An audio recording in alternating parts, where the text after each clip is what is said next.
37, welcome back to Morning Live. Now, traffic volumes are expected to increase on all the national roads from today as holiday makers will be heading back home. The Road Traffic Management Corporation is once again appealing to motorists and road users to obey the rules of the road. The number of people who have died on the road since the beginning of the festive season is standing at around 800. That's quite a not good number. And the number is expected to increase when the minister releases her preliminary figures next week. Now, to take this conversation further, we are joined by Advocate Makhosini Misibi, the RTMC CEO. Thank you so much for joining us, sir, and welcome to Morning Live. Good morning, Zimpio. Now, we started the festive season on a very, very bad footing. We actually call it the Black Christmas, wherein over 800 people died on the roads. And many people are now heading back home as the festive season is over. Your thoughts on this? Well, this is an opportunity, Zimpio, that we then want to urge once more the South African road users to be very cautious, to preserve life, to obey the rules of the roads, and ensure that as we use these roads, we use the roads responsibly. We shouldn't be driving under the influence of liquor. We shouldn't be speeding. But what we have seen as an unprecedented issue in South Africa during the festive season, it's one, the quality of our drivers leaves much to be desired. Yeah, sure. And we do believe that that's one of the issues that the minister is going to spend some time and ensure that we talk about this matter. We have also seen the escalation of fraud and corruption in our DLTCs, in the manner in which people get driver's licenses, which impacts on the quality of drivers. But at the very same time, South Africans were not patient. We really are arrogant on our road. We don't give space to other people. We're always in the hurry. We don't really obey the rules of the roads. And we are saying, as people will now be making their way back home, making their way back to work, students making their way back to the universities, making their way back to the schools, we need to give these children an opportunity and give each and every road user an opportunity, because all of us have different aspirations about our lives. And it's only if we care for one another that we can unleash the potential that the South Africans have. Now, Makhosini, you were recently on Morning Live and you did mention human behavior as one of the root causes of road accidents, that is speeding, drunk driving. But then you were short on mentioning what sort of steps the RTMC will take insofar as addressing some of the root causes, which, as you mentioned earlier, is the easy accessibility of driver's licenses. Well, you have seen, and we want to thank the media because you had broadcasted this quite widely, how we arrested some of our own who have been caught on the wrong side of the law, accepting bribes and ensuring that they facilitate transactions for those that are not supposed to be on the road are on the road. We have made a number of busts, but it's not going to stop. We are, of course, going to proceed dealing with the activities that we have. But let me get to the issue of what we're doing. You will be amazed at the number of people that we arrested who are driving under the influence of liquor. The number has escalated. We have seen a 30% increase of people that were arrested driving under the influence of liquor. We have seen an increase of the people that were, of course, arrested and charged for reckless and negligent driving. We have seen a number of vehicles that were impounded, which were not roadworthy.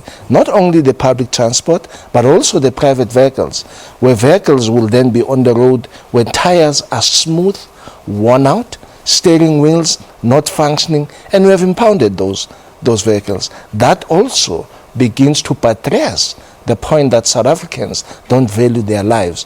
And I mean, you can't take that risk to be on the road with a unroadworthy vehicle. Some of the vehicles that we arrested were last registered in 2009. So that person is driving this vehicle, and it's a public transport vehicle. It has never been registered. It has never gone through the roadworthy certificate, but it's on the road transporting passengers. That's its irresponsibility at the highest level. So this is the issues that we're talking about when we talk about the conduct, when we talk about the attitude, when we talked about how South Africans perceive life. Sure. But surely people must be bothered to say, what are we then doing?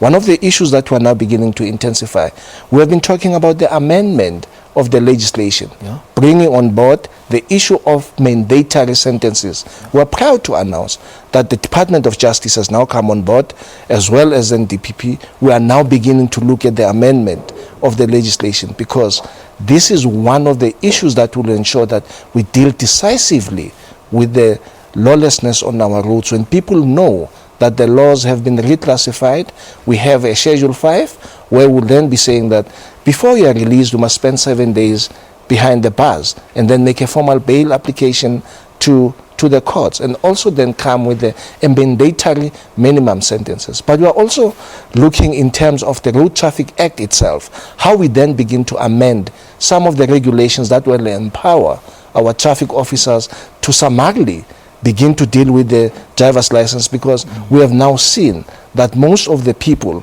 that are on our roads are not supposed to be. They're not supposed to be drivers, and it has become a norm in South Africa that when you go for a driver's license, you need to pay either 1,500 or 7,500. And some of the people don't even read the booklet, the K53 booklet, and now that's what begins to increase the number of fatalities, the number of crashes, because those people are ignorant. They don't know what the rules of the road are. Yeah. Now, on the issue of cold drink, well, it's also known as bribery that I've just mentioned earlier. It does appear that it's been a recurring trend. It's been it's been an unfolding pattern for years. And you said that you've arrested the culprits, but it does seem that it's going nowhere. You know what the weakness is? We are only arresting some of our own. We're not arresting some of the perpetrators, because it takes two to tango. You have a corruptor and a corruptee. Now we're changing the strategy. We want to arrest also the corruptee, because you are participating in a crime.